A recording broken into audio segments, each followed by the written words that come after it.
Et avant de reparler avec vous, politique, société, Romain Slétine, nous allons passer par Guillaume Meurice.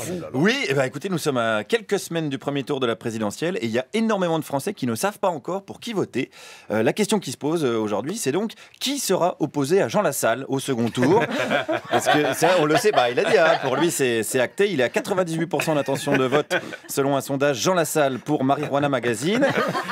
Alors ça aurait pu être Macron, mais il a pris un sale coup ce matin avec le soutien de Manuel Valls. C'est vrai que gagner une élection avec Valls, autant courir un 400 mètres haie avec Gérard Larcher dans son sac à dos. Donc lui, Jean Lassalle, il dit qu'il sera opposé à Marine Le Pen au second tour. Et moi je dis pourquoi pas. Il y a un autre sondage qui confirme qu'un Français sur 3 serait d'accord avec les idées de Marine Le Pen. Je suis donc allé à la rencontre de ce Français sur 3 ce matin dans les rues de Paris. Alors on commence avec la première raison de voter Marine Le Pen. Le danger à l'heure actuelle, c'est pas de savoir si on va payer une burqa en francs ou en euros, mais c'est de savoir qu'on va devoir s'en payer une. Vous pensez, vous avez peur de ça? C'est l'islam. Oui. Il ne faut pas se voiler la face. On va droit dans le mur. Voilà, on va droit dans le mur si on se voile la face avec une burqa, c'est logique. N'en déplaise aux islamo-gauchistes autour de cette table, je vous ai vu. Je rappelle à toute fin utile à Juliette Arnaud que les islamistes interdisent l'alcool. Donc continuez à ne pas voter Marine Le Pen, ça va vous faire tout bizarre. Les cocktails Vitel Badois, ça va vous calmer. Et c'est pas tout, parce que dans le village de cette dame, de sa fille plus exactement, il y a quoi? Il y a une école qui ne sert plus à rien. Ils ont fait venir 25 célibataires. Des gars qui viennent tout seuls, qui ont des téléphones portables, qui soi-disant sont des réfugiés, qui sont en pleine forme. Qu'on arrête avec ça. Alors vous pensez qu'ils viennent pourquoi? Qu'ils viennent pour installer, pour conquérir l'Occident. Vous croyez vraiment? Oui, regardez l'histoire.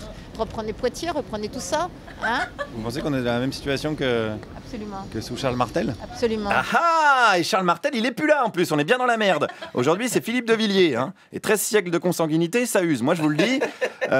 Charles Martel qui a d'ailleurs prétendument repoussé les Arabes à Poitiers, parce que la vérité, c'est plutôt que les Arabes sont allés au Futuroscope et ont trouvé ça tout pourri et se sont barrés.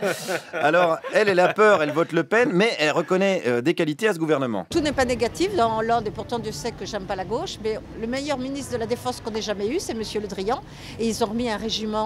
Jean-Yves Le Drian, il a vendu beaucoup d'avions au Qatar, par exemple.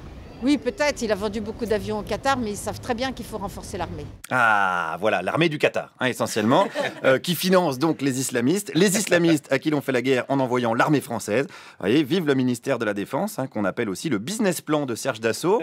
Alors, cette dame, elle n'est pas de gauche, ça on l'a compris, mais elle faisait quand même la part des choses.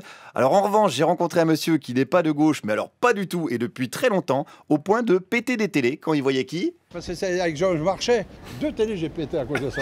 Comment vous avez fait? Ma femme, elle ne met plus la télé, on ne mange plus rien. Parce que il m'énerve. Comment vous avez fait pour la casser? Avec le fer à repasser. Vous l'avez balancé dans la télé? Oui, dans la télé, direct, allez hop.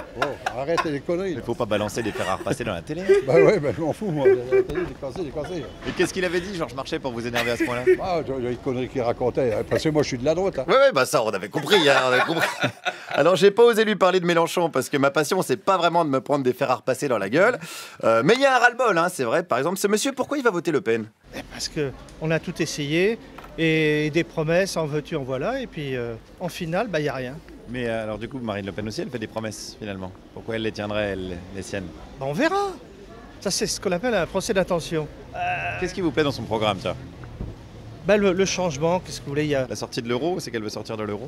Ça va nous coûter un bras, surtout s'il faut revenir au franc, non. Alors vous n'êtes pas du tout d'accord avec le programme de Marine Le Pen, du coup? Non. Voyez. Alors pourquoi vous allez voter pour elle? Je vous dis pour le changement. Ah oui, d'accord. Sa passion, c'est essentiellement le changement. Voilà, bonne nouvelle pour les fans de changement. Alors, il y a mieux que les gens qui votent Le Pen sans être d'accord avec elle. Il y a ceux qui votent Le Pen alors qu'ils n'ont pas franchement intérêt à le faire du tout. Mais moi, je vote Le Pen depuis plusieurs années. Mais vous êtes de quelle origine? Moi, je suis français, mais je suis d'origine mauricienne, l'île Maurice. Ah, vous avez la nationalité française maintenant? Ouais. Enfin, depuis 31 ans. Mais alors, avec Marine Le Pen, vous l'auriez pas eu, par exemple? Il faut essayer tout le monde, parce que comme je vous dis, l'autre il est pourri, l'autre il est corrompu, l'autre il faut l'essayer. Mais du coup, ça veut dire que vous allez voter pour quelqu'un qui vous aurait pas laissé accéder à la nationalité française? Bon, non. Si, je te jure que si.